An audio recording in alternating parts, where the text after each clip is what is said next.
Hello my lovely English language learners, आइए आज सीखते हैं एट प्रपोजिशन को और जानते हैं कि इसका यूज हम सही तरीके से कैसे कर सकते हैं। देखिए, एट एक प्रपोजिशन है जो किसी एग्जैक्ट पॉइंट यानी सटीक बिंदु को दर्शाता है, चाहे वो सटीक बिंदु समय में हो, स्थान या किसी स्थिति या दशा को दर्शाता हो, तब हम एट का प्रयोग करते हैं। जैसे अगर कोई पूछता है कहां पर, तो आप कहते हैं at school, at the university.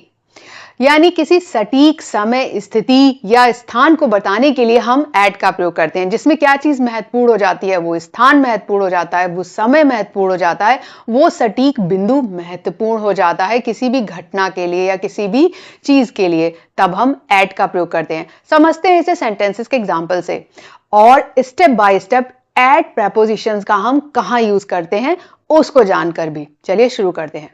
सबसे पहले हम समय की बात करते हैं। देखिए, अगर हमें किसी सटीक समय को बताना हो कि कोई घटना या कोई चीज किस समय में यानी किसी निश्चित समय में, सटीक समय में हुई है, कब, तब हम एट का प्रयोग करेंगे, यानी कोई निश्चित समय बताने के लिए। She arrives at 5 p.m. The movie starts at 8 o'clock. I wake up at 6. He sleeps at midnight. The bell rings at 10. घंटी कब बजती है? घंटी 10 बजे बजती है। तब आप जब भी किसी सटीक टाइम को बताते हैं तब आप करते हैं एट प्रपोजिशन का यूज। ठीक उसी तरह से किसी सटीक जगह के लिए भी हम एट का यूज करते हैं, यानी कोई खास जगह या कोई बिंदु जिसको हम दिखाने के लिए उस जगह को इंडिकेट करते हैं, यानी वो जगह इंपॉर्टेंट हो जाती है किसी भी घटना या किसी भी चीज के लिए। जैसे she is waiting at the bus stop. He is at home. Meet me at the gate. We arrived at the airport. They are standing at the corner. तो यहां पर क्या है? सटीक स्थान। इसी तरह से किसी आयोजन यानी इवेंट में भी हम एट का प्रयोग करते हैं। किसी कार्यक्रम, पार्टी या सभा में शामिल होने में हम एट का प्रयोग करते हैं। क्या चीज इंपॉर्टेंट है? वह इवेंट यानी वो आयोजन, उस आयोजन को बताने के लिए हम एट का प्रयोग करते हैं। जैसे I met her at the wedding, यानी वो जो घटना हुई, मिलने वाली कहां हुई? वेडिंग पे। तो कोई भी आयोजन होता है जहां कुछ हुआ होता है या कोई घटना घटित हुई होती है, लेकिन इंपॉर्टेंट क्या होता है? वो पर्टिकुलर आयोजन इंपॉर्टेंट होता है जहां वो चीज होती है, तब हम एट का प्रयोग करते हैं। यानी आपका जो इंपॉर्टेंस है वो शिफ्ट हो जाता है उस आयोजन पे। जो भी चीज हुई है वो उस आयोजन में हुई है। I met her at the wedding. He sang at the concert. She was at the meeting. We danced at the party. They spoke at the seminar. तो आपने देखा ना, किसी सटीक समय, किसी सटीक स्थान या किसी सटीक आयोजन के लिए हम एट का प्रयोग करते हैं। और इसमें घटना इंपॉर्टेंट नहीं होती, फिर वो स्थान, समय या आयोजन महत्वपूर्ण होता है कि ये चीज इसमें हुई है और ये बताता है कि ये चीज यहां पर हुई है, चाहे वो समय हो, जगह हो या कोई आयोजन हो। इसी तरह से किसी दिशा को बताने के लिए डायरेक्शन या टारगेट पॉइंट, जिसे हम लक्ष्य बिंदु भी कहते हैं, यानी कहीं आप निशाना मार रहे हो तब आप कहेंगे at him. He threw the ball at me. The dog barked at the stranger. She smiled at the baby. I shouted at him. He aimed at the target. तो यहां पर क्या चीज इंपॉर्टेंट है? जो चीजें हो रही हैं वो किस व्यक्ति पर हो रही हैं, तब उसके लिए वो बिंदु महत्वपूर्ण होने पर हम एट का प्रयोग करते हैं। He threw the ball at me, at the stranger, at the baby. I shouted at him. He aimed at the target.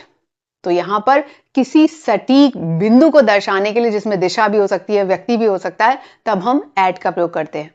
इसी तरह से विशेष उम्र को दर्शाने के लिए भी एट का प्रयोग होता है। जैसे अगर वो सटीक उम्र में कुछ हुआ है तब हम एट का प्रयोग करेंगे, यानी किसी उम्र पर कुछ होना, लेकिन क्या चीज इंपॉर्टेंट होती है? उस घटना का कब होना इंपॉर्टेंट होता है, यानी किस उम्र में होना, तब हम एट का प्रयोग करते हैं। She got married at 25. He retired at 60. I started working at 18. She became a singer at 21. He started school at 5. तो यानी क्या चीज इंपॉर्टेंट है? उसकी शादी कब हुई? उसकी शादी 25 की उम्र में हुई। वह रिटायर कब हुआ? 60 की उम्र में। मैंने कब से काम करना शुरू किया? 18 की उम्र से। वह किस उम्र में गायक बनी? 21 की उम्र में। तो यहाँ पर क्या है? सटीक उम्र पर एम्फेसिस है। वो घटना जो हुई है वो कब हुई है? इस उम्र पर हुई है। तो आप एट का प्रयोग कर सकते हैं। कुछ हो ना किसी सटीक उम्र पर, तब हम एट का प्रयोग करते हैं।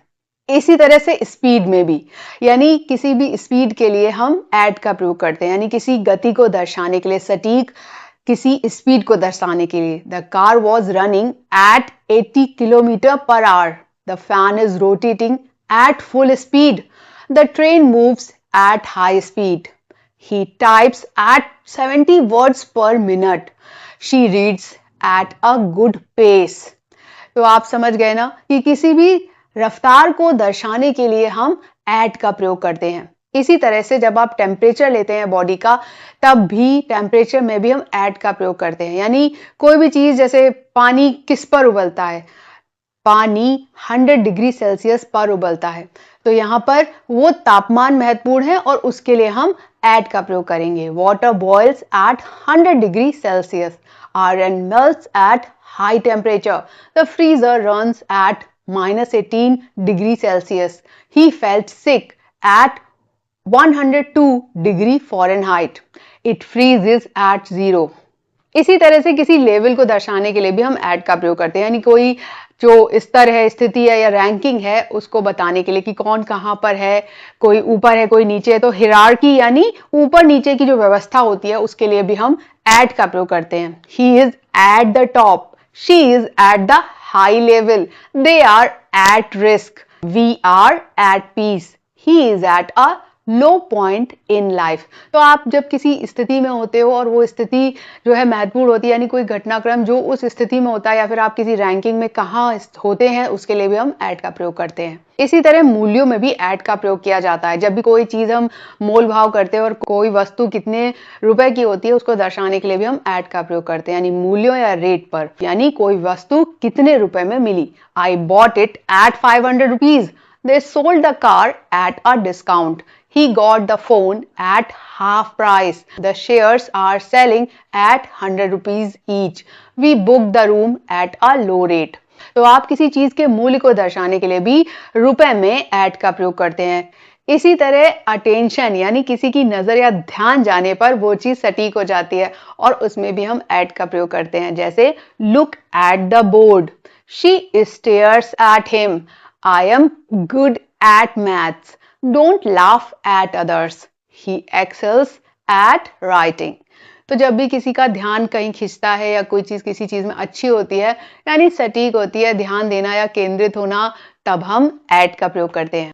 इसी तरह से हम जब भी एड्रेस की बात करेंगे, तब हम उस पते में एट का प्रयोग करते हैं। जैसे I live at 24 green street.